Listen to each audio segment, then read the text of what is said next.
একজন বাবাজি কোন দিকে নজর নেই, একটু দিলটা নরম করে দেবেন। এ বাজান, আপনি যদি সর্বনিম্ন ঈমান লইয়া সর্বশেষেও যদি জান্নাতে ঢুকতে পারেন, আমার আল্লাহ আপনাকে 10টা দুনিয়ার সমান একটা জান্নাত দিয়া দিবে। এ মুসলমান বন্ধুরা, জাহান্নামের ভিতরে একটা মাওলার গোলাম নিভিড়ি ঈমান লইয়া বলে জাহান্নামের ভিতরে শুধু আল্লাহ আল্লাহ বলে। এ বন্ধু, জিবরাইল শুনে কে যেন আল্লাহ আল্লাহ বলতেছে। আমার মাওলারা ডাইকে বলে, মালিক গো, জাহান্নামে এখনো পর্যন্ত একটা ইমানদার আছে। আল্লাহ বলবে, আসো তাকে বাহির করো। বলো সে কি চায়। ওই লোকটা ডাক দিয়া বলবেন, মালিক গো, আমি তো কিছুই চাই না, কারণ আমি গুনাহগার। আমি কি চাবো, চাওয়ার মতো ক্ষমতা আমার নাই। আল্লাহ গো, তুমি খালি আমার জাহান্নাম থেকে বাহির কইরা একটু দরজা একটু রাখো। আমার আল্লাহ রাব্বুল আলামিন ডাক দিয়া বলবে, তুই আমার সঙ্গে ওয়াদা কর, এরপরে আর কিছুই তুই চাবি না। এবং মজার ঘটনা হাদিসের আলোকে বুখারীতে পেয়ে যাবেন। এ বাবা, জান্নাতীকে আমার আল্লাহ ওই লোকটার ডাইকে বলবে, গোলাম তুই আমার সঙ্গে ওয়াদা করো, তুমি আর কিছু আমার কাছে চাইবা না। এবার আল্লাহর গোলাম ডাক দিয়া বলবে, আল্লাহ আমি আপনার সঙ্গে ওয়াদা করলাম, আর কিছু আমি চাই না, শুধু আপনাকে একটু বাহির করেন আমারে। আমার আল্লাহ বলবে, জিবরাইল ওয়াদা করছে কিছুই চাইবো না, তারে খালি একটু বাহিরে বের কর। এ বন্ধু, জাহান্নাম থেকে যখন জাহান্নামের গেটে রাইখা দিবে, আল্লাহর গোলাম বড় খুশি। এ বন্ধু, দীর্ঘদিন চলে যাবে, হাজার হাজার বছর চলে যাবে, হঠাৎ কইরা গোলামের জবান দেয়া ডাক শুরু হবে, আল্লাহ। আমার আল্লাহ ডাকে বলবে, গোলাম তুই তো ওয়াদা করছিস, যে আবার কেন ডাকো? আল্লাহ গো, আমি একটা জিনিস চাইমু, তুই না ওয়াদা করছিস আর কিছুই চাবি না, আবার তুই কেন কি চাস? আল্লাহ এটাই শেষ চাওয়া। কি চাওয়া? কথা কয় না, কি চাওয়া? তুই তো বড় নেমু খারাপ, তুই ওয়াদা করছো আর কিছুই চাবি না, এখন কষে দিয়ে শেষ চাওয়া। করছো যা, কি চাস? আল্লাহ বলছে, দূরে একটা গাছ দেওয়া দেখাবে, গাছটার নিচে আমার বসবে, এইটাই আমার শেষ চাওয়া। ঠিক আছে, তো ওয়াদা করো। আল্লাহ ওয়াদা ঠিক আছে। আল্লাহু আকবার। মুসলমান বাবাজি, আমার মাওলার নির্দেশে জিবরাইল আল্লাহর গোলামদের জাহান্নামের গেট থেকে গাছের নিচে নিচে। এ বন্ধু, জাহান্নামের গেটটাও কিন্তু জাহান্নামের মতোই আগুনের তাপ আছে না নাই? এ বন্ধু, যখন তারে বাহির কইরা ওই গাছের নিচে বসাইছে, এ বন্ধু তার শরীরে ঠান্ডা বাতাস লাগে। এ বন্ধু, কেমন যেন একটু আরাম আরাম লাগে। এ বন্ধু, বছর চইলা যায়, এ বন্ধু দীর্ঘদিন যাবার পরে আবার আমার মাওলারে ডাকে, আল্লাহ আল্লাহ। আমার আল্লাহ বলে, বান্দা কিল্লি গাটা কষ্ট না কইছো স্যার, কিছুই চাবি না। আল্লাহ ওয়াদা করছি কিছুই চাবো না, এইটাই শেষ চাও। তুই তো বড় বাট ফেলে, তুই ওয়াদা করো স্যার ভাঙ্গস, কল্লা না কিছু, এইটাই কই কিতা কল্লা। জান্নাত তো দিতাই না, এটা জানি, আমি তো গুনাহগার, আমি জান্নাত কেমনে চাবো তোমার কাছে? ক্ষমতা তো আমার নাই। কল্লা ওই যে তোমার জান্নাতের গেটের সামনে একটু বইলাম আর কি, চাওয়ার আর কিছুই নেই। আল্লাহু আকবার কোন। আচ্ছা কোন আল্লাহ কি তার দিলের খবর জানে না? কথা কয় না। এরপরে মালিক দেন কেমন খেলা খেলে, কল্লা জান্নাতে তো ঢুকবোই না, ওই ক্ষমতা তো আমার নাই। কথা কি? ওই গেটটার সামনে একটু বসতাম।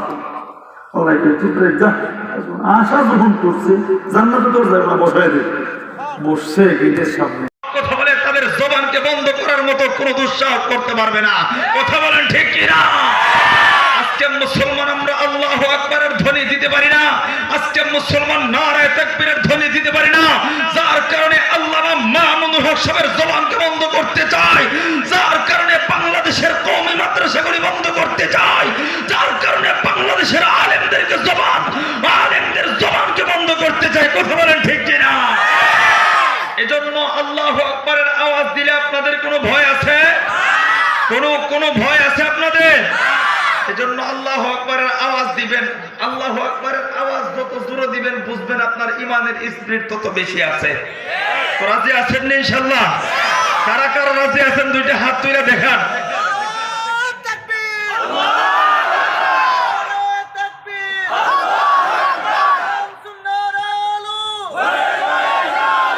আমরা মুসলমান, আমাদের কোনো ভয় আছে? আওয়াজ দিয়ে বলেন ভয় আছে? ও মিয়া, আমাদের মৃত্যুর পরে মুসলমান হিসাবে আমাদের ঠিকানা হচ্ছে জান্নাত। কথা বলেন ঠিক কিনা? সুতরাং যতদিন আমরা বেঁচে থাকবো বিড়ালের মতো বাঁচতে চাই না। যতদিন বেঁচে থাকবো হকের উপরে থাকবো, যতদিন বেঁচে থাকবো হকের উপরে অটল থাকবো, যতদিন বেঁচে থাকবো কোরআন সুন্নাহর পক্ষে থাকবো, যতদিন বেঁচে থাকবো আল্লাহর কোরআনের বিধান মতো চলবো, কোনো বাতিলের সামনে মাথা নত করবো না। কথা বলেন ঠিক কিনা?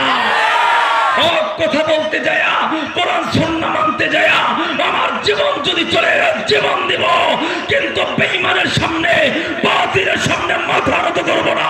কথা বলেন ঠিক কিনা? আল্লাহ তাআলা হকের পথে, কোরআনের পথে, নবীর আদর্শের পথে আমাদেরকে চলার তৌফিক দান করুন। চিল্লায় বলেন আমিন। মুসলমান ভাইরা আমার খুব খেয়াল করে শুনবেন, মহান আল্লাহ রাব্বুল আলামিন মানব জাতি বানাইয়া দুইটা দিক রাখলেন, হয়তো জান্নাতি আর না হয় জাহান্নামী। যদি বান্দার নেক আমল বেশি হয়ে যায় বান্দা তাহলে জান্নাতের পথ দেখবে, আর যদি বান্দার বদ আমল বেশি হয়ে যায় আমার আল্লাহ বলেন বান্দা ফারিকুম ফিস সাঈর, বান্দা তুমি জাহান্নামী হইবা। যদি তোমার নেক আমল বেশি হয় বান্দা, আমি আল্লাহ রাব্বুল আলামিন তোমাকে জান্নাতি বানায় দেব। আর যদি তোমার বদ আমল বেশি হয়ে যায় আমি আল্লাহ তোমাকে জাহান্নামের বাসিন্দা বানায় দেব। এ মুরব্বি বাবাজি, এ যুবক বন্ধুরে, এখনো অনেক মানুষ আছে বেইমান রাস্তার এদিকে সেদিকে অহেতুক কাজে সময় কাটাইতেছে। কি বলেন, আছে কিনা? এখনো অনেক মানুষ আছে যারা টিভির সামনে বসে আছে,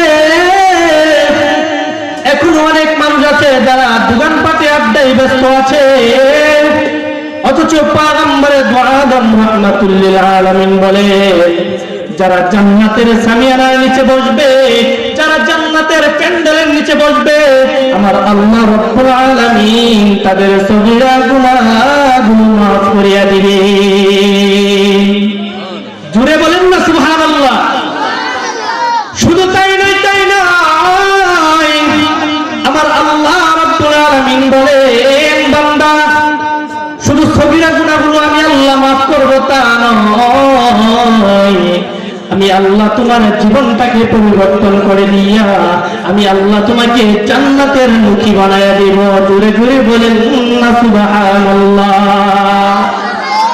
এ মুসলমান বন্ধু,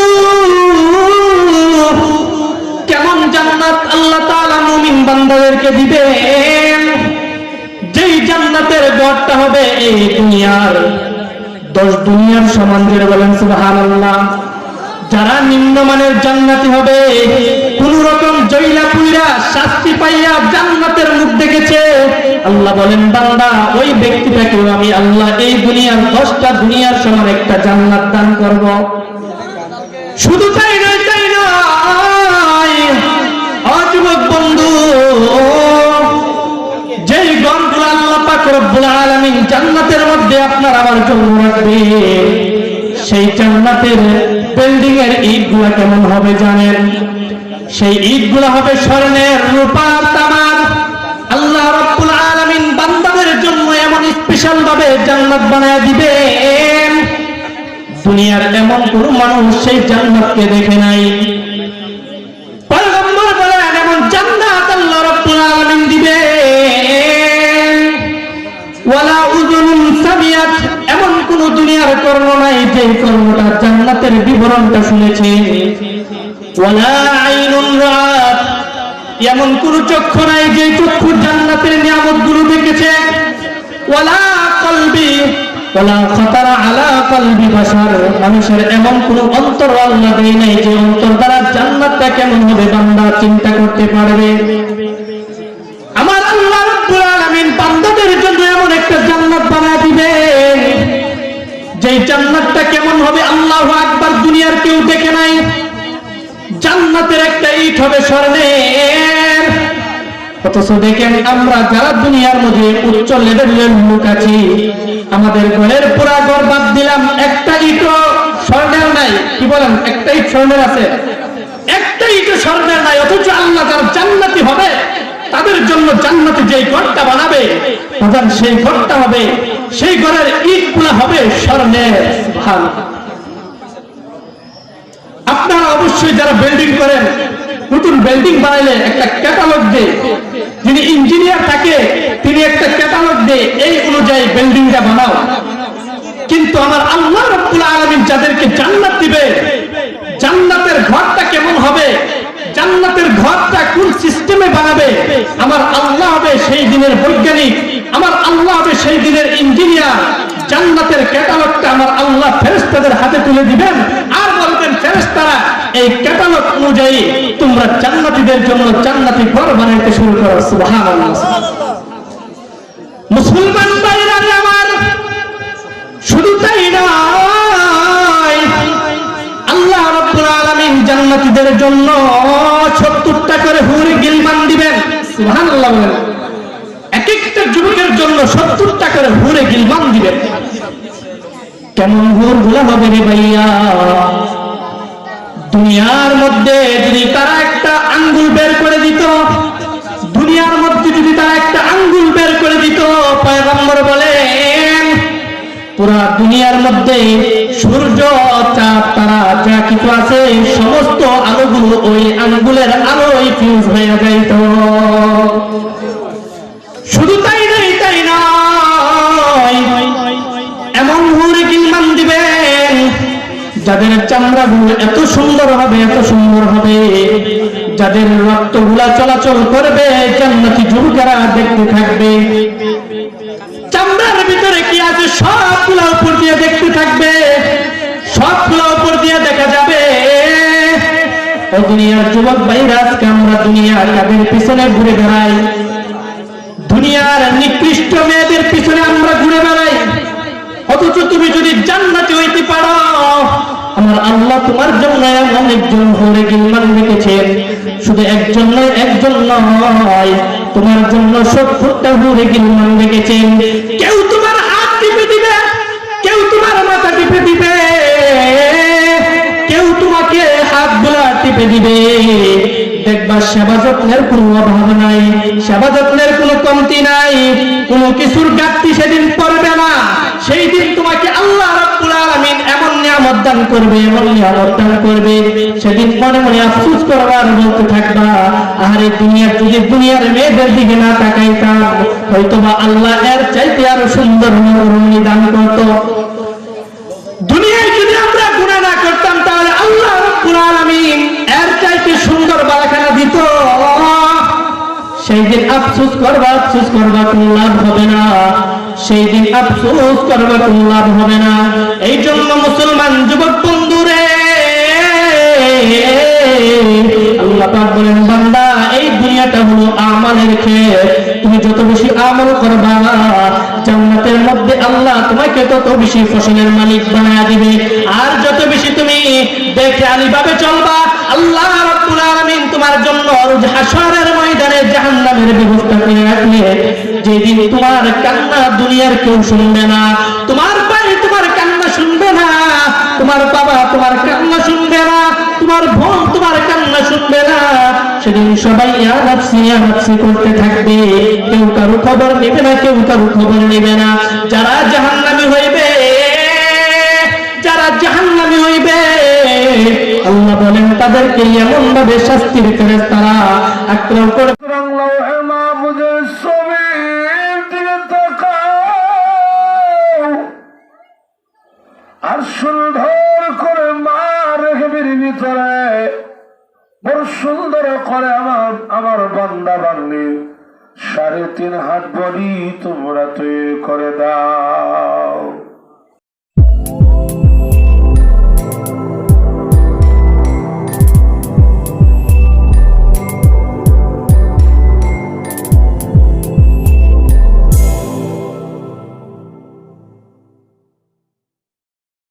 কোনো অস্তিত্ব ছিল না, আমি ছিলাম শুধুই মাত্র নাপাক পানির ফোঁটা, ছিলাম বাবার পিঠে। সেখান থেকে আল্লাহ বের করে ঢুকাইল মার রেহেমের ভিতরে। রহমতের ফেরেশতাদেরকে দিয়ে আল্লাহ 40 দিন পর্যন্ত মেহান্না চালাইয়া এটাকে আল্লাহ বানাইছে একটা রক্তের ফোঁটা। আবার 40 দিন পর্যন্ত মেহান্না চালাইয়া বানাইল একটা গোশতের টুকরা। গোশতের টুকরা আকার ধারণ করলে রহমতের ফেরেশতারা হাতের তালুতে লইয়া আল্লাহকে জিজ্ঞাসা করে, ও আল্লাহ, এটা কাজে লাগাবো নাকি নষ্ট করে ছেড়ে দেব? আল্লাহ, কাজে যদি লাগাই তারা হাত কি একটা হবে না 2টা হবে? আঙ্গুল 20টা হবে না 22টা হবে? সে কি অন্ধ হবে নাকি বুবা হবে নাকি ল্যাংড়া হবে? আপনারা কি বলেন? অনেক সময় মায়ের গর্ভ থেকে 22 আঙ্গুলওয়ালা বাচ্চা দুনিয়াতে আসেনি। বুবা, অন্ধ, ল্যাংড়া, আতুল্লুলা, টুটকারা, নাক কাটা, এরকম বাচ্চা মার গর্ভ থেকে দুনিয়াতে আসে কিনা? আল্লাহ রাব্বুল আলামিন তখন ডেকে ডেকে বলে, কে রে ফেরেশতারা, আমার বান্দা বান্দি সম্পর্কে আমি আল্লাহকে নতুন করে জিজ্ঞাসা করার কোনো দরকার নাই। আমি আল্লাহ দুনিয়া সৃষ্টি করার 50,000 বছর আগে ওই আমার লৌহে মাহফুজে আমি আল্লাহ একটা বোর্ড আটকে রেখে দিয়েছি।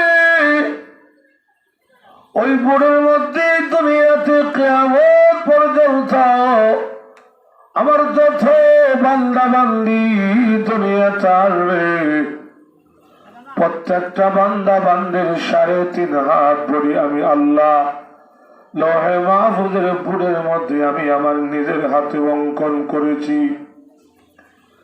সুতরাং লৌহে মাহফুজের ছবির দিকে তাকাও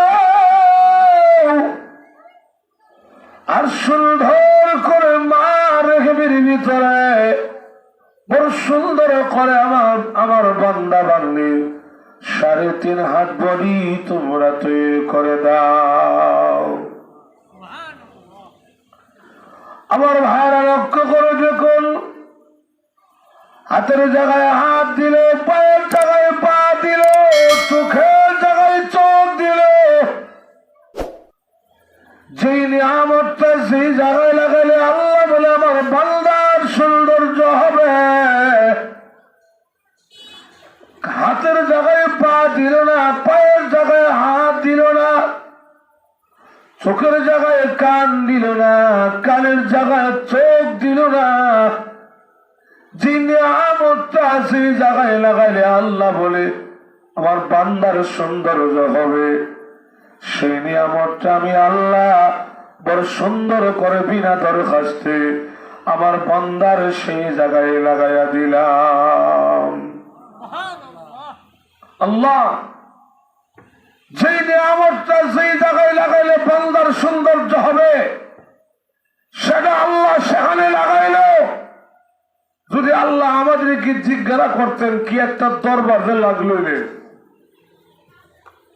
যদি আল্লাহ আমাদেরকে জিজ্ঞাসা করে করে এগুলি ফিট করতেন, যদি আল্লাহ জিজ্ঞাসা কিরে বান্দা তোর নাকটা কই ফিট করতাম তুই কর, তা আমরা কইতাম যে আল্লাহ এই নাক জীবন চেহারার সামনে আপনি ফিট করেন না। কেন? রাস্তার যেভাবে সিএনজি ট্রাকে বাসে দৌড় মারে, যেভাবে ধুলাবালি উড়ে আয়া যায়, এই ধুলাবালির নাক দিয়ে দুইকার নাকের ছিদ্র বন্ধ হয়ে যাবে। আল্লাহ নাকটা তুমি মেহেরবানি করে আমাদের কাপড়ের চলে লঙ্গির চলে ফিট করে দাও। এখন যদি আল্লাহ আমার ফসা বুদ্ধি শুই না নাক দিচ্ছ লঙ্গির চলে, যদি আল্লাহ জিজ্ঞেসে বান্দারে তোর চোখ তুই কোথায় ফিট করতাম, আমরা তখন আমাদের মেধায় বলতাম যে আল্লাহ চোখ আপনি জীবনে কখনো গুড়ার মধ্যে ফিট করেন না। কেন?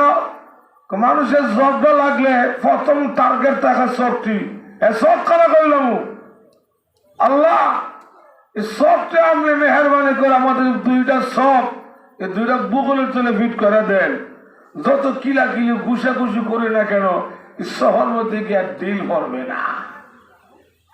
এখন যদি আল্লাহ আমার ফসা বুদ্ধি শুনে সব দিতে বুকলের চলে, যদি আল্লাহ জিজ্ঞাসা বন্দারে তোর জিব্বারা কই ফিট করতাম, আমরা তখন কইতাম যে আল্লাহ জিব্বা আপনি জিন্দিগি তো 32 দাঁতের বাউন্ডারের ভিতরে ফিট করেন না।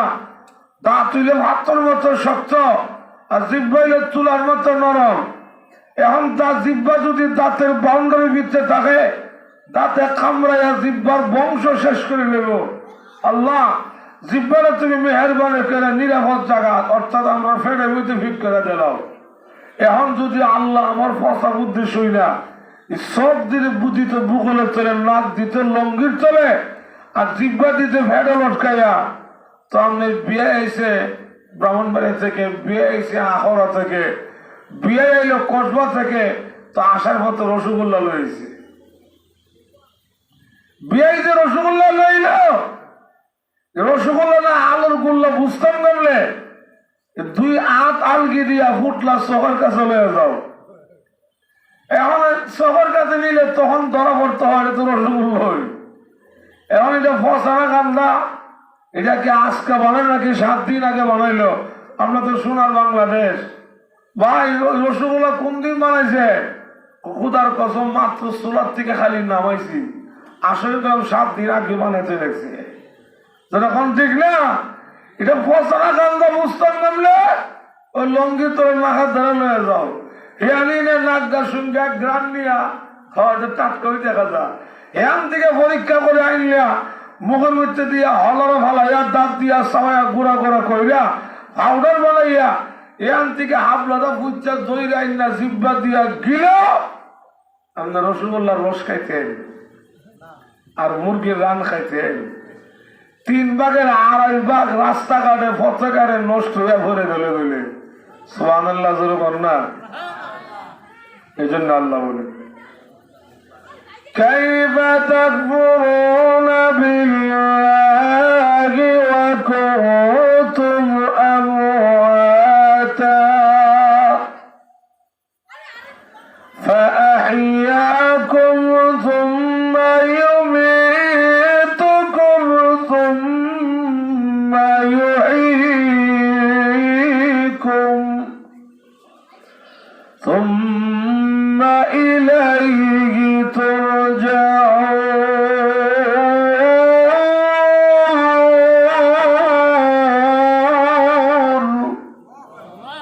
الله رب العالمين বলেন কাইফা তাকফুরুনা বিল্লাহ, বান্দারে তুমি কেমনে আমার সাথে নাফরমানি করো অথচ তোমার কোনো অস্তিত্ব ছিল না, তুমি ছিলে দুনিয়াতে মাত্র নামক পানির ফোঁটা।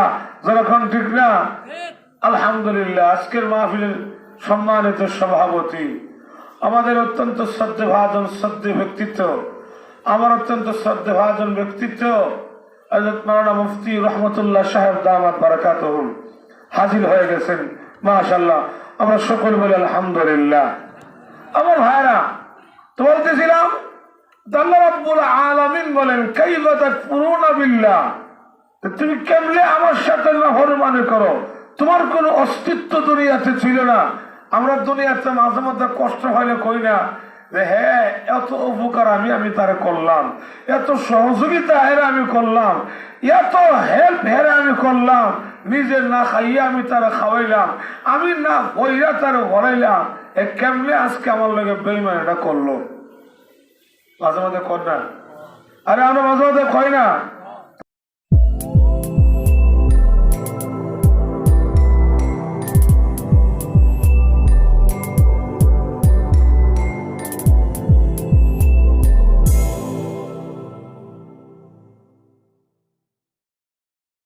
একজন বাবাজি কোনো দিকে নজর নেই, একটু দিলটা নরম করে দেবেন।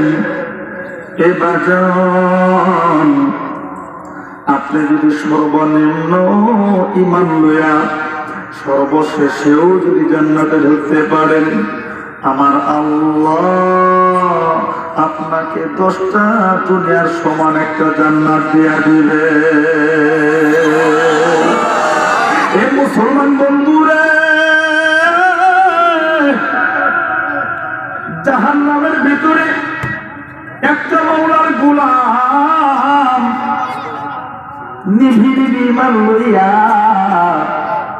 বলে জাহান্নামের ভিতরে শুধু আল্লাহ আল্লাহ বলে। এ বন্ধু, জিবরাইল শুনে কে যেন আল্লাহ আল্লাহ বলতেছে, আমার মাওলারা ডাইকে বলে মালিক জাহান্নামে এখনো পর্যন্ত একটা ইমানদার আছে। আল্লাহ বলবে আসো, তাকে বাহির করো, বলো সে কি চায়। ওই লোকটা রাজিয়া বলবেন মালিক আমি তো কিছুই চাই না, কারণ আমি গুনাহগার, আমি কি চাবো, চাওয়ার মতো ক্ষমতা আমার নাই। আল্লাহ তুমি খালি আমার জাহান্নাম থেকে বাহির কইরা একটু দরজা একটু রাখো। আমার আল্লাহ রাব্বুল আলামিন ডাক দিয়া বলবে তুই আমার সঙ্গে ওয়াদা কর, এরপরে আর কিছুই তুই চাবি না। এবং মজার ঘটনা হাদিসের আলোকে বুখারীতে পেয়ে যাবেন। এ বাবা জান্নাতীকে আমার আল্লাহ ওই লোকটারা ডাইকে বলবে গোলাম তুই আমার সঙ্গে ওয়াদা করো, তুমি আর কিছু আমার কাছে চাইবা না। এবার আল্লাহর গোলাম ডাক দিয়া বলবে আল্লাহ আমি আপনার সঙ্গে ওয়াদা করলাম, আর কিছু আমি চাই না, শুধু আপনাকে একটু বাহির করেন আমারে। আমার আল্লাহ বলবে জিবরাইল ওয়াদা করছে কিছুই চাইবো না, তারে খালি একটু বাহিরে বের কর। এ বন্ধু জাহান্নাম থেকে যখন জাহান্নামের গেটে রাইখা দিবে আল্লাহর গোলাম বড় খুশি। এ বন্ধু দীর্ঘদিন চলে যাবে, হাজার হাজার বছর চলে যাবে, হঠাৎ কইরা গোলামের জবান দেয়া ডাক শুরু হবে আল্লাহ। আমার আল্লাহ ডাকে বলবে গোলাম তুই তো ওয়াদা করছি যে আবার কেন ডাকো। আল্লাহ গো আমি একটা জিনিস চাইমু, তুই না ওয়াদা করছিস আর কিছুই চাবি না, আবার তুই কেন কি চাস? আল্লাহ এটাই শেষ চাওয়া। কি চাওয়া? কথা কয় না, কি চাওয়া? তুই তো বড় নেমু খারাপ, তুই ওয়াদা করছো আর কিছুই চাবি না, এখন করছো এটাই শেষ চাওয়া। করছে যা কি চা? আল্লাহ বলছে দূরে একটা গাছ দেওয়া দেখা যায়, গাছটার নিচে আমার বহবে, এটাই আমার শেষ চাওয়া। ও ঠিক আছে তো ওয়াদা করো। আল্লাহ ওয়াদা ঠিক আছে। আল্লাহু আকবার। মুসলমান বাবাজি আমার মাওলার নির্দেশের জিবরাইল আল্লাহর গোলামদের জাহান্নামের গেট থেকে গাছের নিচে নিচে। এ বন্ধু জাহান্নামের গেটটাও কিন্তু জাহান্নামের মতোই আগুনের তাপ আছে না নাই? এ বন্ধু যখন তারে বাহির কইরা ওই গাছের নিচে বচাইছে, এ বন্ধু তার শরীরে ঠান্ডা বাতাস লাগে, এ বন্ধু কেমন করে একটু আরাম আরাম লাগে। এ বন্ধু বছর চইলা যায়, এ বন্ধু দীর্ঘদিন যাবার পরে আবার আমার মাওলারে ডাকে আল্লাহ আল্লাহ।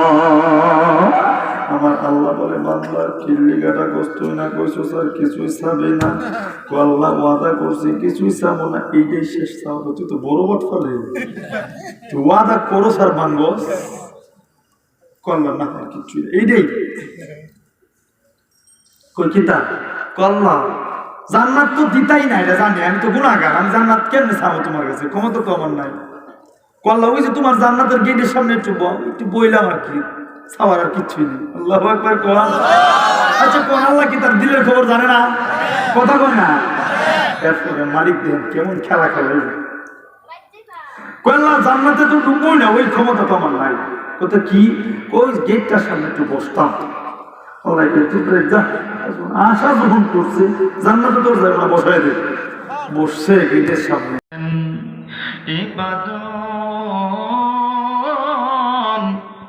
কাল হাসরের ময়দানে যখন আমার আল্লাহ পৃথিবীর সমস্ত মানুষের হিসাব নেবে, হিসাব নেওয়ার পর দুইটা দল হয়ে যাবে।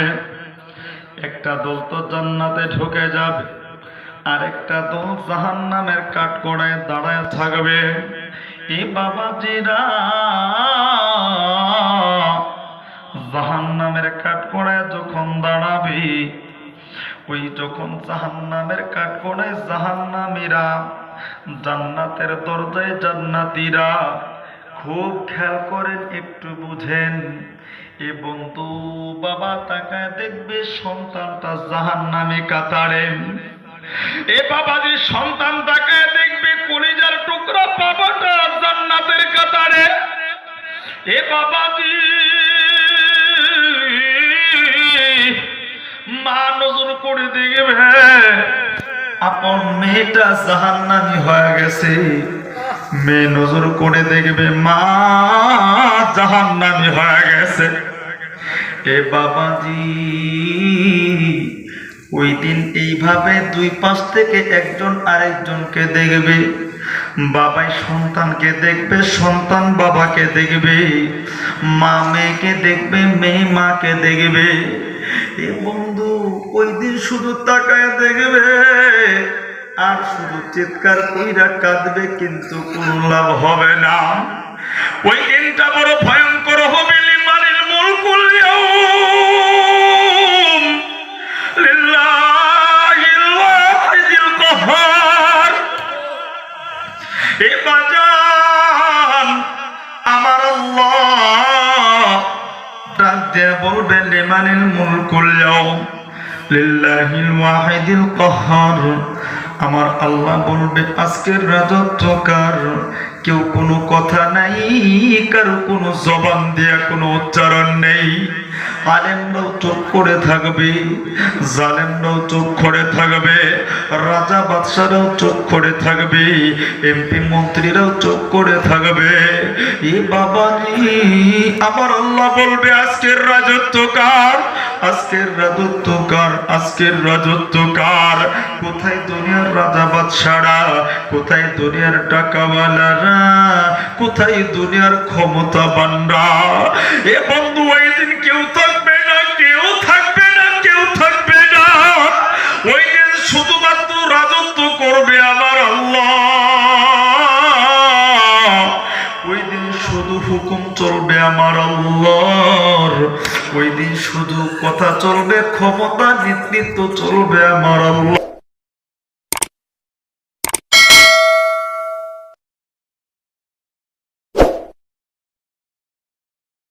কথা বলে তাদের জবানকে বন্ধ করার মতো কোনো দুঃসাহস করতে পারবে না।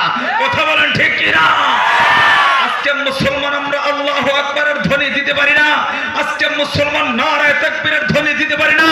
যার কারণে আল্লামা মামুনুল হক সাহেবের জবানকে বন্ধ করতে চায়, যার কারণে বাংলাদেশের কওমি মাদ্রাসাগুলি বন্ধ করতে চায়, যার কারণে বাংলাদেশের আলেমদেরকে আলেমদের জবানকে বন্ধ করতে চায়। কথা বলেন ঠিক কিনা?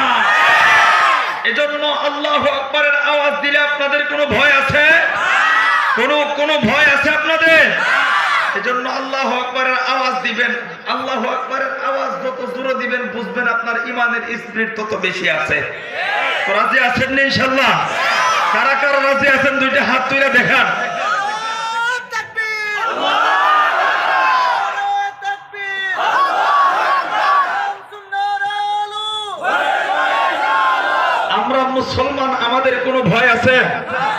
আওয়াজ দিয়ে বলেন ভয় আছে? ও মিয়া, আমাদের মৃত্যুর পরে মুসলমান হিসাবে আমাদের ঠিকানা হচ্ছে জান্নাত। কথা বলেন ঠিক কিনা?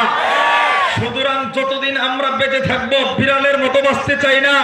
যতদিন বেঁচে থাকবো হকের উপরে থাকবো, যতদিন বেঁচে থাকবো হকের উপরে অটল থাকবো, যতদিন বেঁচে থাকবো কোরআন সুন্নাহর পক্ষে থাকবো, যতদিন বেঁচে থাকবো আল্লাহর কোরআনের বিধান মতো চলবো, কোনো বাতিলের সামনে মাথা নত করবো না। কথা বলেন ঠিক কিনা? হক কথা বলতে যায়া, কোরআন সুন্নাহ মানতে যায়া আমার জীবন যদি চলে জীবন দিব, কিন্তু বেঈমানের সামনে বাতিলের সামনে মাথা নত করব না। কথা বলেন ঠিক কিনা? আল্লাহ তাআলা হকের পথে, কোরআনের পথে, নবীর আদর্শের পথে আমাদেরকে চলার তৌফিক দান করুন। চিল্লায় বলেন আমিন। এ যুবক ভাই, আমার আল্লাহর কেমন মায়া দেখছনি, যেই বান্দা একবার কালিমা পড়ছে গো, তাকে আল্লাহ জীবনে একবার হলেও জান্নাত দান করবে। বাইরে আমরা তো আজকে আল্লাহর কালিমা পড়ছি ঠিকই, কিন্তু আমরা ওই মালিকের কথা মানি না, ওই মালিকের কোনো কথাই আমরা শুনি না। এবার আল্লাহর বান্দা যখন গোসল দেওয়ার পরে ওই জান্নাতের সামনে যাবে, জান্নাতের ফেরেশতারা ডেকে ডেকে বলবে, কে তুমি, কোথা থেকে আসলা? তোমার জন্যই তো এতক্ষণ অপেক্ষা করতেছিলাম। এবার ডাক দিয়ে বলবে, ফেরেশতারা রে, এতক্ষণ পর্যন্ত আমারে চিনতে পারো নাই? আমি হইলাম একটু আগে যে আসছিলাম ওই কঙ্কাল মানুষ। আল্লাহ আমারে জান্নাতি যুবক বানাইয়া পাঠাইছে। এজন্য যারা আল্লাহ পাক রব্বুল আলামিনের উপরে, এবার আজরাইল ডাক দিয়ে বলে, আল্লাহ গভীর সমুদ্রের মধ্য দিয়ে একটা জাহাজ আল্লাহ চলতে চলতে যাইতেছিল, হঠাৎ করে মাঝ সাগরের মধ্যে জাহাজটা ডুবে গেল। আল্লাহ ওই জাহাজের মধ্যে 1000 মানুষ ছিল। আল্লাহ সবগুলা মানুষ দুনিয়া থেকে বিদায় হয়ে গিয়েছিল, ডুবে মারা গিয়েছিল। ওই জাহাজের ভিতরে একজন মহিলা ছিল, ওই মহিলাটার গর্ভের মধ্যে একটা বাচ্চা ছিল। আল্লাহ গো, একটা কষ্টখণ্ডের ভিতরে, কাঠের টুকরার ভিতরে ওই মহিলাটা বসা ছিল। আর ওই মহিলাটাকে তুমি আমাকে অর্ডার দিয়েছিলে ওই মহিলাটার বাচ্চা প্রসব হওয়ার পরে তার জান কান্দান করার জন্য। আল্লাহ তুমি আমাকে অর্ডার দিয়েছিলে ওই মহিলাটার বাচ্চা যখন প্রসব হয়ে যাবে, তার মায়ের স্তন তার মুখের মধ্যে লাগানোর আগে ওই মহিলাটাকে যেন আমি দুনিয়ার জমিন থেকে নিয়ে আসি। এবারে আপনার হুকুম অনুযায়ী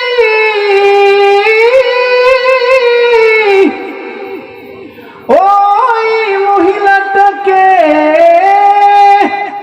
আমি ওই কাঠের খণ্ডর থেকে ওই মুহূর্তে তার জানটা কান্দান করে নিয়ে আসি।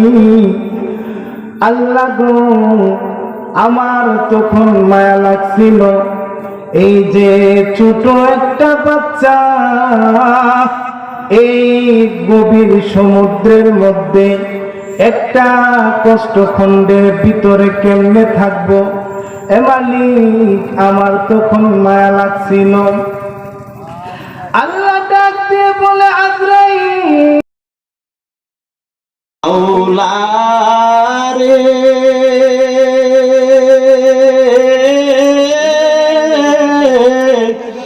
আমার দয়ার মাবুদ রে তোমাকে বুঝি আমি পাইলাম না আমার দয়ার মাওলা রে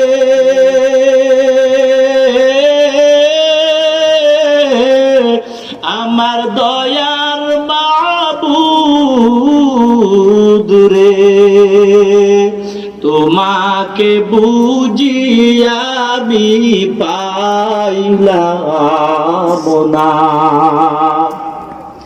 তোমাকে পাই এবার আসে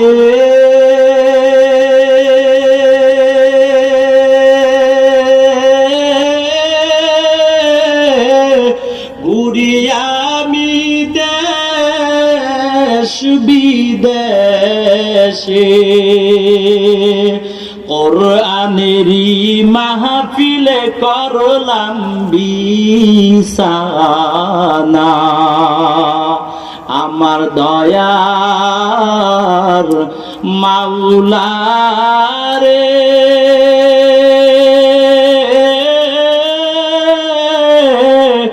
আমার দয়ার মাবুদ রে কোথায় গেলে পাবো তোমার ঠিকানা কোথায় গেলে পাবো তোমার ঠিকানা তোমাকে পাই এবার আসে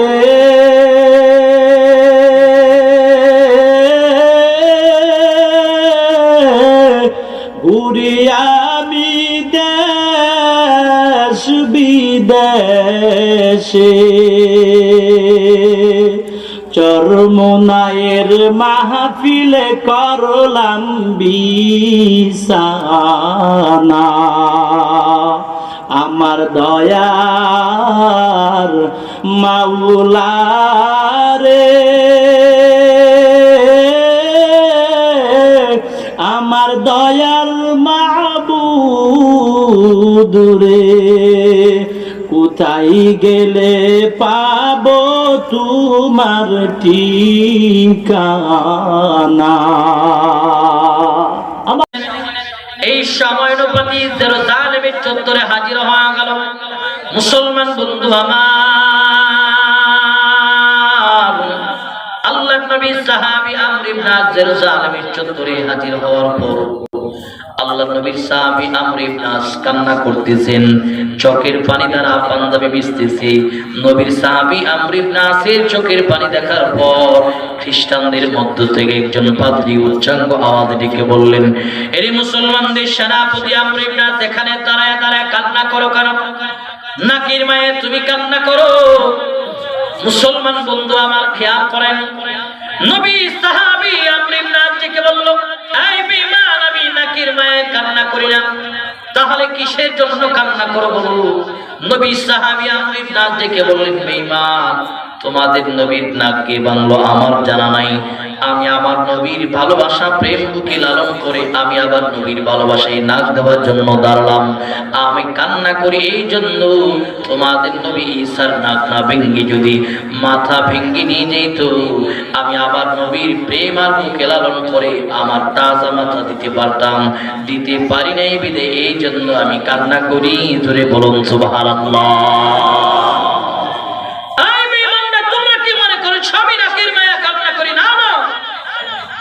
মুসলমান বন্ধু আমার খেয়াল করেন নবী সাহাবী আমর ইবনে আস রাদিয়াল্লাহু তাআলা এই কথা বলার পর বেঈমানদের মজলিস থেকে আমর ইবনে আস নাক কাটার জন্য জল্লাদকে সিগন্যাল দেওয়া হলো জল্লাদ আল্লাহর নবী সাহাবী আমর ইবনে আসের নাকটা কাটো খেয়াল করেন মুসলমান আল্লাহর নবী নবী সাহাবী আমর ইবনে নাসের নাকটা কাটার জন্য জল্লাদ যখন তরবারি নিয়ে উপস্থিত হয়ে গেলেন, নাকটা কেটে ফেলবেন, এমন সময় খ্রিস্টানদের মধ্য থেকে একজন পাদ্রী ডাক দিয়ে বললেন, এই জল্লাদ তরবারিটা নিচে নামাও। আল্লাহর নবী সাহাবী আমর ইবনে নাসের নাক কাটা যাবে না। জল্লাদ তরবারি নিচে নামায় বলল, এই পাদ্রী, কেন নবীর সাহাবী আমর ইবনে নাসের নাক কাটা যাবে না বলো? নবী সাহাবী আমর ইবনে নাস কি অপরাধ করে নাই? মুসলমান বন্ধু আমার, আল্লাহর নবী সাহাবী আমর ইবনে নাস রাদিয়াল্লাহু তাআলা কান্না করতেছেন। আবার জল্লাদ বললেন, নিচে নামাবো কেন? আদেশ তো দেওয়া হয়েছে নাক কাটার জন্য। বলে, তুমি কি অপরাধ করেছো? বলে, আমি অপরাধ করলাম। পাদ্রী আবার বললেন, নাকের বদলে যদি নাক কর্তন করতে হয়, আমার নাক কাটো। আল্লাহর নবীর সাহাবী আমর ইবনে নাসের নাক কাটা যাবে না বলে অপরাধ তুমি করেছো? বলে, হ্যাঁ আমি করলাম। কি প্রমাণ তোমার কাছে আছে বলো? খ্রিস্টান পাদ্রী আবার নিজের পকেট থেকে পয়গম্বর ঈসার ভাঙা টুকরো নাকটা ওপেন করেছে। বললেন, এই যে জল্লাদ, আমাদের হাতে আমাদের নবী ঈসার ভাঙা টুকরো নাকটা দেখো। এই নাকটা আমি ভাঙলাম। বলে, কেন ভেঙেছো? বলে, রাতের আধারে ভেঙে নিয়েছি মুসলমানদেরকে একটু পরীক্ষা করার জন্য। মুসলমানরা এদের নবীরে কতটুকু ভালোবাসে। আজকে বিশাল জনসমুদ্রের ভিতরে নবীর সাহাবী আমর ইবনে নাস প্রমাণ করেছে মুসলমানরা এদের নবীরে এদের জীবনের চেয়ে বেশি ভালোবাসে। জোরে বলুন সুবহানাল্লাহ। আমরা তো আমাদের নবীর জীবনের চেয়ে বেশি ভালোবাসি। এখানে তো বেঈমানরা যখন আমার নবীর গালি দেয়, আমার নবীর ইজ্জত নিয়ে কথা বলে, আমার নবীর ইজ্জত হেফাজতের জন্য ময়দানে আমরা নবীর মহব্বতে রক্ত দেই। জোরে বলুন ঠিক কি না?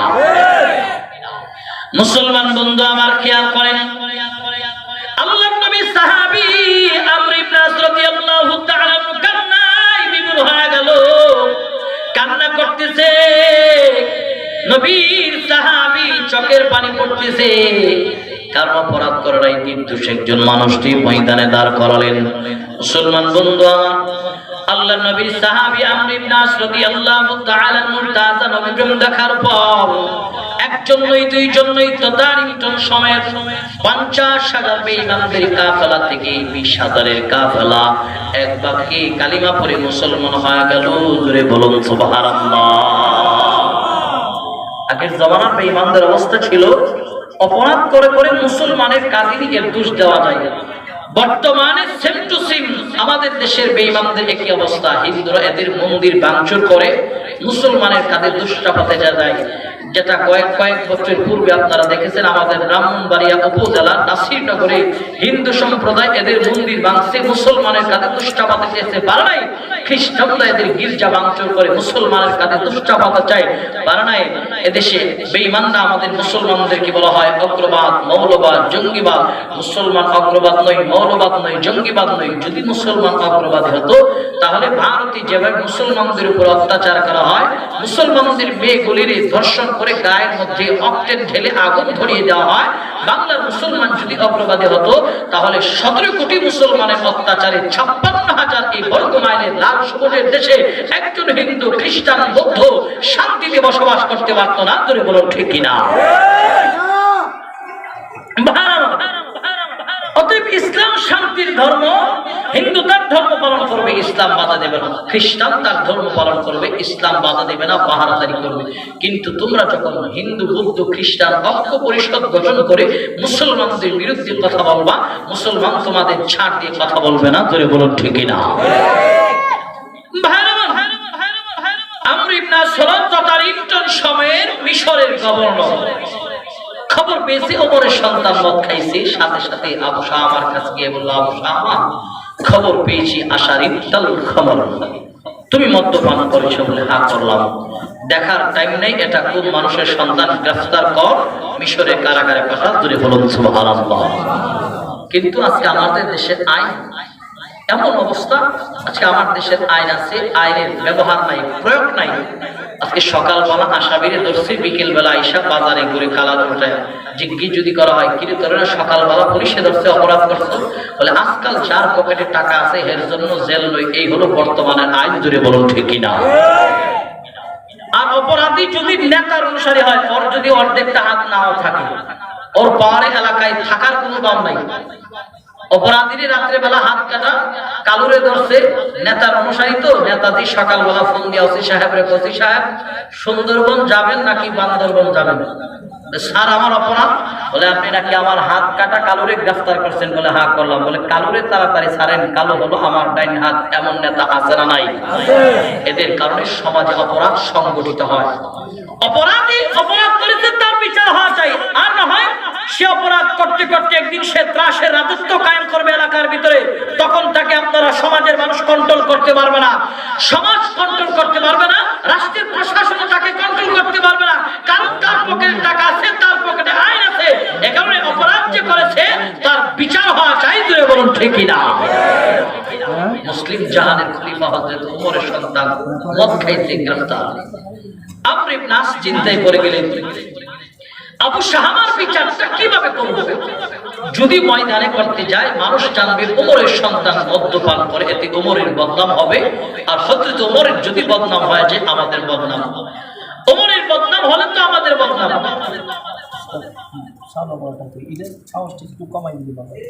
একটু কমাই দিলে ভাইরা আমার, আমর ইবনে আস চিন্তায় পড়ে গেলেন ওমরের সন্তানের বিচারটা কিভাবে করব। হযরত ওমর সন্তানের বিচার কিভাবে করব চিন্তায় পড়ে গেলেন। সিদ্ধান্ত হলো আমর ইবনে আস, আবু শাহামার বিচারটা ময়দানে করা যাবে না, গোপনে গোপনে করো। নিয়ে তুমি ময়দানে চলে বিচার করে মদিনার দিকে রওনা হয়। খেয়াল ভাইরা আমার, আল্লাহর নবী সাহাবী আমর ইবনে আস রাদিয়াল্লাহু তাআলা আনহু এবার গোপনে গোপনে বিচার করার পর হযরতে ওমরের সন্তান আবু শাহামার নিয়ে মদিনার দিকে রওনা হলেন। খেয়াল করেন গজারিয়া এলাকার যুবক মুরব্বী পর্দার অন্তরালের মা, আল্লাহর নবী সাহাবী হযরত ওমরের সন্তানের বিচারটা গোপনে গোপনে সম্পূর্ণ করা হলো। আবু শাহামার নিয়ে মদিনার দিকে রওনা হলো। মুসলিম জাহানের খলিফা ওমরের দরবারে হাজির হওয়ার পর হযরত ওমরের কানে এর আগে খবর মুসলিম, ওমর তোমার সন্তান মিশরে সফর অবস্থায় মদ্যপান করলেন, মিশরের কারাগারে গ্রেফতার হয়ে আছেন। মুসলমান বন্ধু আমার খেয়াল করেন, আল্লাহ নবীর সাহাবী হযরত ওমর আবার নিজের আপন সন্তানদের জিজ্ঞেস করলেন, এনি আমার কলিজার টুকরা সন্তান আবু শাহামা, আমি আপনাদের কানে খবর বস্তু মিশরে সফর অবস্থায় মদ্যপান করলাম, তোমার বিচার হলো কি বলো? মুসলমান বন্ধু আমার আবু শাহামা ডেকে বললেন, আব্বাজি আমার বিচার করা হলো। বলে কোন সিস্টেমে বিচার করা হলো? আমি আব্বাজির কাছে একটু স্টেপ বাই স্টেপ বর্ণনা দাও। এবার গভর্নর কি জিজ্ঞেস করলেন, গভর্নর আমার সন্তানের বিচারটা কিভাবে করলে আমার কাছে বর্ণনা দাও। হযরত ওমর রাদিয়াল্লাহু তাআলা কথা বলার পর গভর্নর আমর ইবনে আস বললেন, ওমর আপনার সন্তানের বিচারটারে গোপনে গোপনে করলাম, ময়দানে করি নাই, গোপনে গোপনে করলাম। হযরত ওমর রাগান্বিত হয়ে বললেন, গভর্নর তোমার এলাকার রাষ্ট্রীয় আইন কি গোপনে গোপনে বিচার করা নাকি ময়দানে বিচার করা? হযরত ওমরের সামনে দাঁড়ায় বললেন, ওমর আমাদের এলাকার রাষ্ট্রীয় আইন হলো ময়দানে বিচার করা, তাহলে আমার সন্তান আবু শাহামার বিচার গোপনে গোপনে কেন করলা বলো? মুসলমান বন্ধু আমার হযরত ওমরকে আবার আল্লাহর নবী সাহাবী গভর্নর আমর ইবনে আস দেখে বললেন, ওমর আপনার সন্তানের বিচার যদি ময়দানে করতে যায় মানুষ জানবে ওমরের সন্তান মদ খায়, এতে ওমরের বদনাম হবে। আর ওমরের যদি বদনাম হয় এই বিষয়টা আমাদের গায়রতে লাগে ওমর, এই কারণে ময়দানে বিচার করেন। এই হযরত ওমর নিজের আপন সন্তানকে ডেকে বললেন, এরে আমার কলিজার টুকরা সন্তান আবু শাহামা শোনো, তোমার যে বিচার করা হলো বিচার করা হয়নি, আমি আব্বাজান তোমার দ্বিতীয়বার বিচার করতে চাই, তুমি কি রাজি? মুসলিম জাহানের খলিফা ওমর এই কথা বলার পর আপন সন্তান আবু শাহামা বললেন, আব্বাজি আমার এই দ্বিতীয়বার বিচার করেন, কারণ আমি গুনাহ নিয়ে কবরে যেতে চাই না, কবর আযাব আমি সহ্য করতে পারবো না। ধরে বলুন সুবহানাল্লাহ। হযরত ওমর বলতেছেন, এই খাদেম যাও চাবুক নিয়ে এসো। হযরত ওমর নিজের সন্তানকে আবু শাহামার নিয়ে ময়দানে দাঁড়ায় গেলেন। চতুর্দিকে লোকে লোকারণ্য হয়ে গেল। হযরত ওমর নিজের আপন সন্তানকে নিয়ে ময়দানে দাঁড়ালেন। আল্লাহর নবী সাহাবী হযরত ওমরের সন্তান আবু শাহামার নিয়ে ময়দানে দাঁড়ালেন। চতুর্দিকে লোকে লোকারণ্য হয়ে গেল। নবী সাহাবী তার সন্তানের বিচার করবেন। আল্লাহ নবী সাহাবী ওমর চাবুক হাতে নিয়ে হযরতে ওমর নিজের সন্তানকে নিয়ে ময়দানে দাঁড়ালেন। ময়দানে দাঁড়ায় চাবুকের আঘাত করতেছেন। হযরত ওমরের সন্তান আবু শামা তার অবস্থায় থেকে নিচে পড়ে গেলেন। নিচে পড়ে হামাগুড়ি খাইতেছে। আর পাশের মানুষগুলি ডেকে বললেন, ওমর একটা বারের জন্য বন্ধ চক্ষুগুলি খুলেন। ওমর আপনার সন্তান আবু শামার অবস্থা ভালো নয়, হযরত ওমর বন্ধ চক্ষু খুলেন না। পাশের মানুষগুলি ডেকে বললেন, ওমর এখনো সময় আছে, বন্ধ চক্ষুগুলি খুলে দেখেন আপনার সন্তানের অবস্থা ভালো নয়। ওমর তো বাবার অন্তরে তো নিজের আপন সন্তানের জন্য দরদ আছে, মায়া আছে। মুসলমান আমার হযরত ওমর নিজের চক্ষুগুলি খুলে দেখেন নিজের আপন সন্তানের অবস্থা ভালো নয়, নিচে পড়ে হামাগুড়ি খাইতেছে। একটা আয়াতে এসেছেন হযরত ওমরের সন্তানের নাক মুখ দিয়ে ফেনা আসতেছেন। হযরত ওমর নিজের সন্তান দিয়ে আন্দা দিয়া দুইরা কান্না করে বলতেছেন, এরে আমার কলিজার টুকরা সন্তান, আমায় আব্বাজান তুমি জল্লাদ মনে করবারে সন্তান, আমি আব্বাজান তোমার বিচার করলাম। আমি আব্বাজান তুমি জল্লাদ মনে করো না, আমি আব্বাজান জল্লাদ নয়, কারণ আমি আব্বাজান হলাম জিম্মাদার, দায়িত্বশীল। কারণ আমার নবী বলেছেন কুল্লুকুম রাইন ওয়া কুল্লুকুম মাসউলুন আন রাইয়াতিহি। পয়গম্বর বলেন উম্মত সকল মানুষ হলো দায়িত্বশীল, জিম্মাদার। তোমার জিম্মাদারি হিসাব আল্লাহর পার্লামেন্টে দাঁড়ায় দিতে হবে। হযরত ওমর নিজের সন্তানকে আরেক রায়াতে এসেছেন হযরত ওমরের সন্তান আবু শামা দুনিয়া থেকে বিদায় হয়ে গেল। মৃত সন্তানের লাশটারে বুকে নিছে, বুকের মধ্যে জড়ায়া কান্না করে করে ওমর বলতেছে, এরে আমার কলিজার টুকরা সন্তান, আমি আপনার দান্ডি জল্লাদ মনে করিও না। দুনিয়ার বাবাদের অন্তরে যেরকম করে সন্তানের মহাব্বত আর ভালোবাসা আছে, আমার আছে, তুমি আমার জল্লাদ মনে করিও না। মুসলমান বন্ধু আমার খেয়াল করেন, হযরত ওমর নিজের আপন সন্তান আবু শামারে গোসল করালেন। গোসল করায়া কাপন পরাইছে, কাপন পরায়া খাটুলার মধ্যে উঠালেন। খাটুলাটা হযরত ওমর নিজের কাঁধে বহন করলেন। গতারি এলাকার মুসলমান যুবক বন্ধু খেয়াল করেন, দুনিয়ার নেতা হলো বাবার কাঁধে যদি সন্তানের মৃতলাশ উঠে যায়, বাবার দিলটা ভেঙে ক্ষত বিক্ষত হয়ে যায়, মনের কষ্ট কোন মানুষটি বোঝাইতে পারেন না। নবী সাহাবী ওমর লাশ কাঁধে নিয়ে কান্না করতেছে। আল্লাহ নবী সাহাবী ওমর নিজের আপন সন্তানকে নিয়ে জানাজার মাঠে দাঁড়াইছেন। লোকে লোকারণ্য হয়ে গেল। হযরত ওমর নিজের আপন সন্তানদের জানাজার নামাজ পড়ায়া কবরে নিয়ে যাইতেছে। কবরে নামাইলেন ওমর, কবরে নামায়া কবরে মাটি বাস করে সেটিং করলেন। এরপরে মাটি দিলেন। মাটি চাপা দেওয়ার পর হযরত ওমর খাদেমের হাত থেকে চাবুক নিছে। মুসলমান বন্ধু আমার, হযরত ওমর খাদেমের হাত থেকে চাবুক নিয়া চক্ষু বন্ধ করে কবরের মাটির উপরে পাঁচটা ঠাস ঠাস করে আঘাত করছে। এই দৃশ্যটা দেখার পর যিনি জানাজায় অংশগ্রহণ করেছিলেন মুসল্লিরা সবাই কান্না করে বলতেছেন, ওমর এই পাঁচটা আঘাতের কারণ তো বুঝলাম না, ব্যাপার কি বললাম না। ওমর কেন এই পাঁচটা আঘাত কবরের মাটির উপরে করলেন জানতে চাই। মুসলমান বন্ধু আমার, হযরত ওমর আবার বললেন, এই জানাজায় অংশগ্রহণ করতে বলা মুসল্লিরা তোমরা কি কারণ জানতে চাও? বলে হ্যাঁ ওমর জানতে চায়, কেন পাঁচটা আঘাত কবরের মাটির উপরে করলেন? হযরত ওমর বললেন, এই জানাজায় অংশগ্রহণ করতে বলা মুসল্লিরা শোনো, আমি আমার সন্তানের কবরের মাটির উপরে কেন পাঁচটা আঘাত করলাম? আমি আমার নিজের সন্তানদের নিয়ে যখন ময়দানের মধ্যে দাঁড়াইলাম বিচার করার জন্য, আমি আব্বা জান 80টা চাবুকের আঘাত সম্পূর্ণ করতে পারি নাই, 5টা আঘাত বাকি ছিল।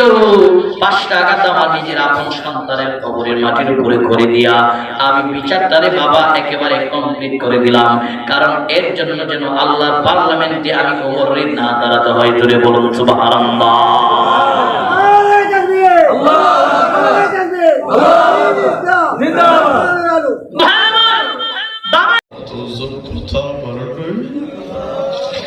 আল্লাহ গো,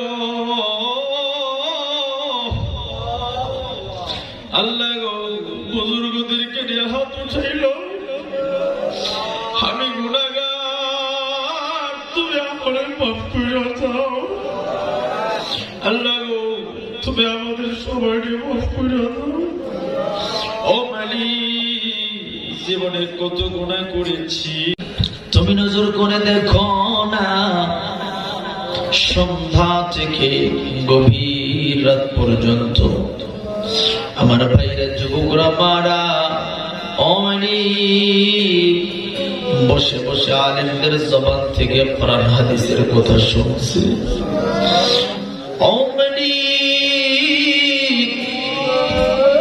এই মজলিসে বসে আলেমদের জবানের কথা শুনে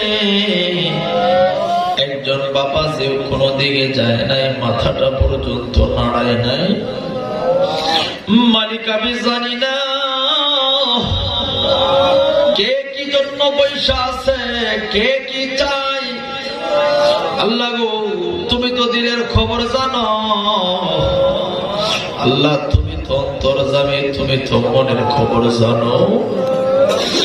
আল্লাহ, আমি জানি না কে কি চাই, তুমি প্রত্যেকের দিলের মনের নেক মাখাসত গুলি পূরণ করে দাও। আমি গুনাহগার। আল্লাহ গো, আমার জীবনে কত পাপ আমি করছি কেউ জানে না, কিন্তু জানো তুমি। জীবনে কত অন্যায় করেছি, কত নাফরমানি করেছি, দুনিয়ার কেউ জানে না, কিন্তু তুমি তো আল্লাহ জানো। আল্লাহ গো, আমি পাপী। আল্লাহ গো, দাড়ি পাকনেওয়ালাদেরকে নিয়ে হাত উঠাইলাম। আল্লাহ গো, হাজি সাহেবদেরকে নিয়ে হাত উঠাইলাম। অমালিক আলেমদেরকে নিয়ে আল্লাহ গো, এমন আলেমে মজলিসে আছে আমার পাশে, যার ছাত্র হওয়ার জুতা টানার মতো যোগ্যতা আমার নেই। আল্লাহ গো, আল্লাহ গো, বুজুর্গদেরকে নিয়ে হাত উঠাইল। আমি গুনাহগার, তুমি আমাদের মাফ করে দাও। আল্লাহ গো, তুমি আমাদের সবাইকে মাফ করে দাও। ও মালিক, জীবনে কত গুনাহ করেছি, গুনার দিকে তাকাইলে বুঝি জাহান্নাম ছাড়া আর কিছুই নাই। আল্লাহ, তুমি তো রহমান, তুমি তো মেহেরবান। আল্লাহ, তুমি যদি বন্ধ করো, কার কাছে যাবো রে বাবা? আল্লাহ, কার দরবারে ক্ষমা চাইব? আল্লাহ, তুমি ফিরা দিলে কার কাছে যাবো? আল্লাহ গো, তুমি আমার মাফ কইরা দাও। আল্লাহ গো, নেকা আমল করার তৌফিক দাও। আল্লাহ গো, গুনাহ থেকে বাঁচার তৌফিক দিয়া দাও। আল্লাহ গো, জাহান্নামের আযাব তো বড় কঠিন। আল্লাহ, জাহান্নামের আগুন সহ্য করার ক্ষমতা নাই। আল্লাহ, কবরের সাপের কামড় সহ্য করার ক্ষমতা নেই। আল্লাহ, তোমার কি একটু মায়া লাগে না? তোমার কি একটু দয়া লাগে না? আল্লাহ, তুমি নজর করে দেখো, ব্রাহ্মণ বাড়ির ভাইরা বয়ান শুইনা শুইনা কাঁদছে। আল্লাহ গো, এখনো বৈশা বৈশা কাঁদবে। আল্লাহ, তুমি নজর করে দেখো, পুরা মাহফিলটাই কেমন যেন কান্নার রূপ হয়ে গেছে। আল্লাহ, এমন কেউ নাই যার চোখে ফুটা পানি পড়ে নাই। আল্লাহ, তুমি নজর করে দেখো না। তাকায় দেখো, বাবাই সন্তানের জন্য কাঁদে। আল্লাহ গো, সন্তান বাবার জন্য কাঁদে। আল্লাহ গো, চাচাই ভাতিজার জন্য কাঁদে, ভাতিজাই চাচার জন্য কাঁদে। আল্লাহ গো, নানাই নাতির জন্য কাঁদে, দাদাই নাতির জন্য কাঁদে, নাতি নানা নানি দাদা দাদির জন্য কাঁদে। আল্লাহ গো ভাই ভাইয়ের জন্য কাঁদে, বন্ধু বন্ধুর জন্য কাঁদে, বাপের জন্য কাঁদে, মেয়ে মায়ের জন্য কাঁদে। আল্লাহ গো কে কি জন্য কাঁদে আল্লাহ আমি জানি না, তুমি তো জানো। আল্লাহ গো জানি না কারা বিপদে আছে, উদ্ধার করে দাও। আল্লাহ জানি না কারা অসুস্থতায় আছে, তুমি সুস্থ করে দাও। আল্লাহ গো জানি না কারা জানি ঋণগ্রস্ত আছে, তুমি উদ্ধার করে দাও। আল্লাহ গো আমার সোনার যুবকরা ওয়াদা করছে আর আমার ছোট আল্লাহ যুবক বলে তোমার কাছে দিয়ে গেলাম, তুমি দেখা রাখো, তোমার পথে চালাইও। আল্লাহ গো যুবকরা বাবার হাতে ধইরা পায়ে ধইরা বাপ চাইছে। আল্লাহ গো এত গরিব মানুষের সামনে আল্লাহ লজ্জা করে নাই, বাবার পায়ে ধইরা বাপ চাইছে গো আল্লাহ। আল্লাহ যুবক বলে তুমি কবুল করো, যুবক বলে রসিল আমাকে মাফ করে দাও, আমাদের তোমার কবুল করো। আল্লাহ যুবক বলে ওয়াদা করছে দাড়ি কাটবো না, তোমার নবীরে কান্দাইব না। আল্লাহ তুমি যুবক বলে কবুল করো, আমার সোনার যুবক ভাইদেরকে কবুল করো।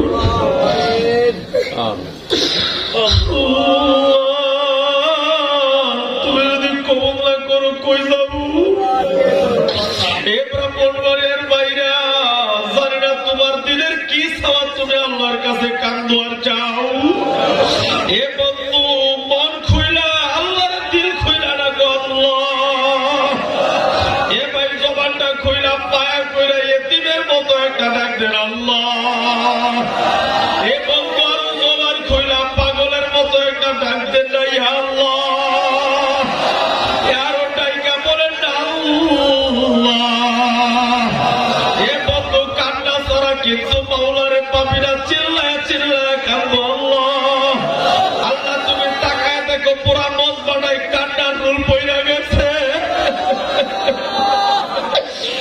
আল্লাহ তুমি মাফ কইরা দেও, আল্লাহ গো তুমি মাফ কইরা দেও, আল্লাহ গো আল্লাহ। মুফতি লুৎফুর রহমান সাহেব হুজুরের হায়াতে ইজ্জত বরকত দিয়া দাও। রব্বির রহমা কামা রব্বায়ানি সগীরা। سبحان ربك رب العزة عما يصفون وسلام على المرسلين والحمد لله رب العالمين। যার বাবা এই মজলিসে আছে, এ বন্ধু কে আছো তার বাবা এই মজলিসে আছে, এ বন্ধু বাবার হাতে দইরা যায় মাত্র। আল্লাহ তুমি নজর করে দেখো আল্লাহ, কেমন আমার কাছে মাত্র আর কোন যুবক নাই রে, তোর বাবা আছে জলদি উঠে দেখ কার বাবা আছে এই মজলিসে। এ বন্ধু তোমার বাবা যদি থাকে আমরা কারণে তোমার সামনে কথা বলা যায় না। এই বন্ধু হাসরের ময়দানটা বড় কঠিন হবে। এই বন্ধু ওই দিন আমার আল্লাহ ডাক দিয়ে বলবে লিমানিল মুলকুল ইয়াউম লিল্লাহিল ওয়াহিদিল কাহ্হার। আমার আল্লাহ ঘোষণা করবে আজকের রাজত্ব কার, আজকের রাজত্ব কার, আজকের রাজত্ব কার। এ বন্ধু এমপি দাঁড়ানোর ক্ষমতা পাবে না, এ বন্ধু মন্ত্রীও পাবে না, এ বন্ধু শিল্পপতিও পাবে না, এ বন্ধু রিক্সাওয়ালাও পাবে না। এ বন্ধু ওই দিন আমার মতো হুজুরও দাঁড়ানোর ক্ষমতা পাবে না। ওই সময়টা বড় ভয়াবহ হবে। এ বন্ধু রে আমার ব্রাহ্মণবাড়ে টিকির পাইরা এক যুবক করল না, আমার জগৎ ছাড় বাবারা ওই হাসরের ময়দানে জান্নাতীরা যখন জান্নাতে চলে যাবে, এ বন্ধু জাহান্নামীরা এ বন্ধু আসামি হইয়া এ বন্ধু হাসরের ময়দানে দাঁড়ায় থাকবে। এ মুসলমান বাবা দিলে যুবক বন্ধুরা, আমার বৃদ্ধ বাবারা, আমার পর্দার আড়ালের মারা, এ বন্ধু ওই সময়, এ বন্ধু যখন জাহান্নামীরা দাঁড়ায় থাকবে, এ বাবাজি দাঁড়ায় থাকতে থাকতে এমন সময় আমার আল্লাহ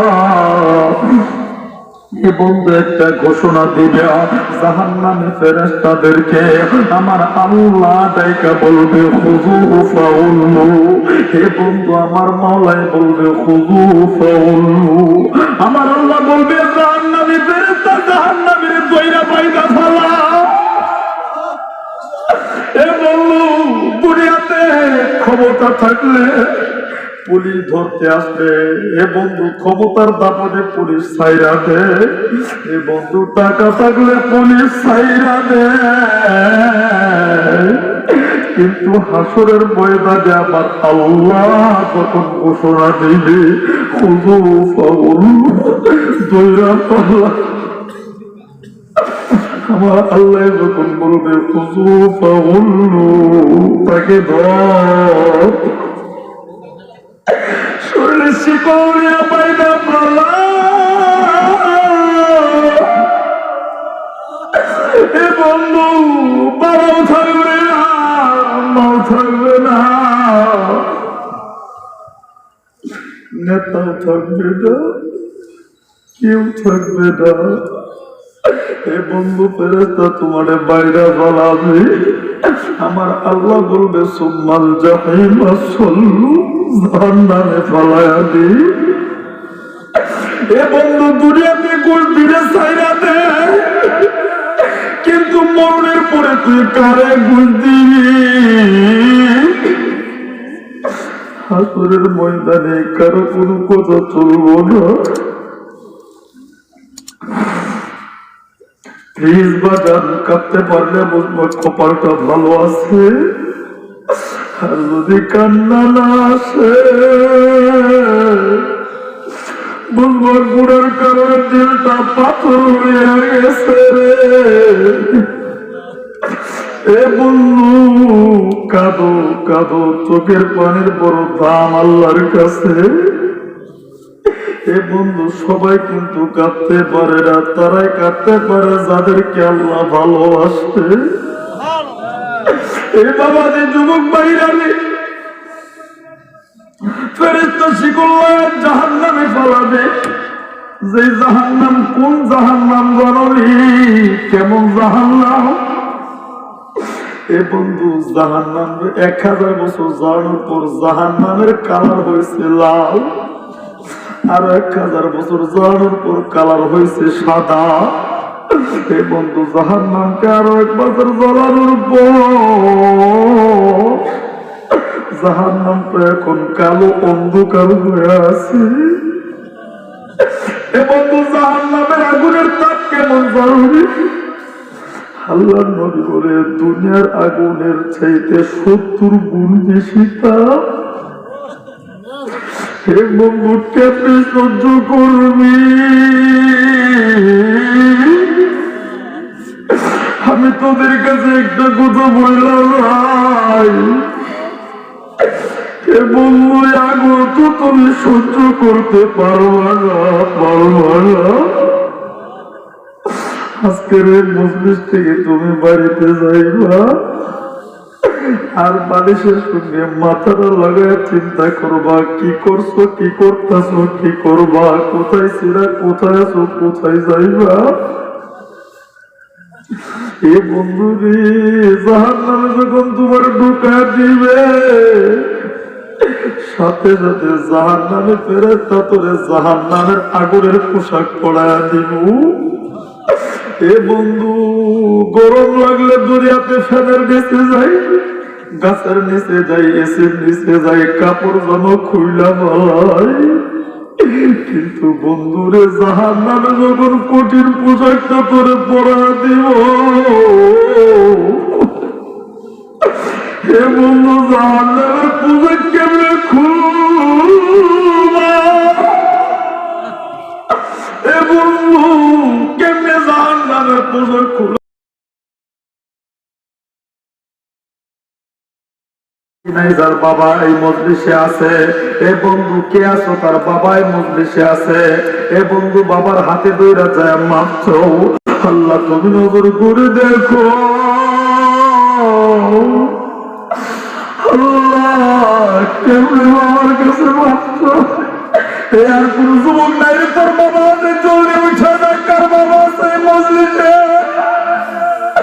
এ বন্ধু তোমার বাবা যদি দেখে আল্লাহ কত আমার মরণ নাসিবে কখন কেউ তো জানে না, আমার মরণ নাসিবে কখন কেউ তো জানে না, আমি চলে গেলে আমায় তোমরা ভুলে যাও না, আমি মরে গেলে আমায় তোমরা ভুলে যাও না, আমার মরণ নাসিবে কখন কেউ তো জানে না, আমার মরণ নাসিবে কখন কেউ তো জানে না, আমি চলে গেলে আমায় তোমরা ভুলে যাও না, আমি মরে গেলে আমায় তোমরা ভুলে যাও না, আমার মরণ নাসিবে কখন কেউ তো জানে না, আমার মরণ নাসিবে কখন কেউ তো জানে না। এই দুনিয়ায় চিরজীবন থাকার জায়গা না, অন্ধকার কবর যে আমার আসল ঠিকানা, এই দুনিয়ায় চিরজীবন থাকার জায়গা না, অন্ধকার কবর যে আমার আসল ঠিকানা, সবাই রেখে আমায় চলে যাবে সঙ্গী হবে না, সবাই রেখে আমায় চলে যাবে সঙ্গী হবে না, আমার মরণ আসিবে কখন কেউ তো জানে না, আমার মরণ আসিবে কখন কেউ তো জানে না, আমি চলে গেলে আমায় তোমরা ভুলে যাও না, আমি মরে গেলে আমায় তোমরা ভুলে যাও না, আমার মরণ আসিবে কখন কেউ তো জানে না, আমার মরণ আসিবে কখন কেউ তো জানে না। তোমার আমার কে আপন একটু ভাবনা, যিনি আপন তিনি কাঁদেন সোনার মদিনা, তোমার আমার কে আপন একটু ভাবনা, যিনি আপন তিনি কাঁদেন সোনার মদিনা, সবাই যিনি আপন তিনি কাঁদেন সোনার মদিনা, সবাই রেখে আমায় চলে যাবে সঙ্গী হবে না, সবাই রেখে আমায় চলে যাবে সঙ্গী হবে না, আমার মরণ আসিবে কখন কেউ তো জানে না, আমার মরণ আসিবে কখন কেউ তো জানে না, সবাই রেখে আমায় চলে যাবে সঙ্গী হবে না, সবাই রেখে আমায় চলে যাবে সঙ্গী হবে না, আমার মরণ আসিবে কখন কেউ তো জানে না, আমার মরণ আসিবে কখন কেউ তো জানে না।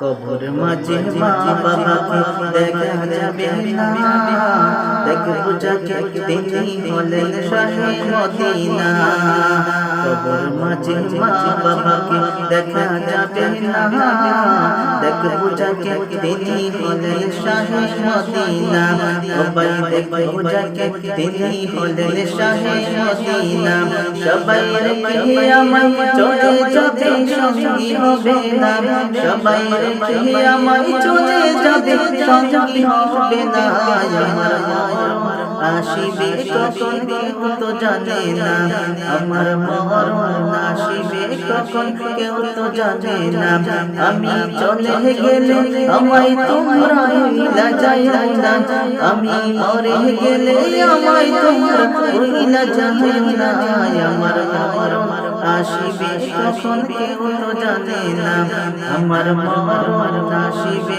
কখন কেউ তো জানে না, আমার মরণ আসিবে কখন কেউ তো জানে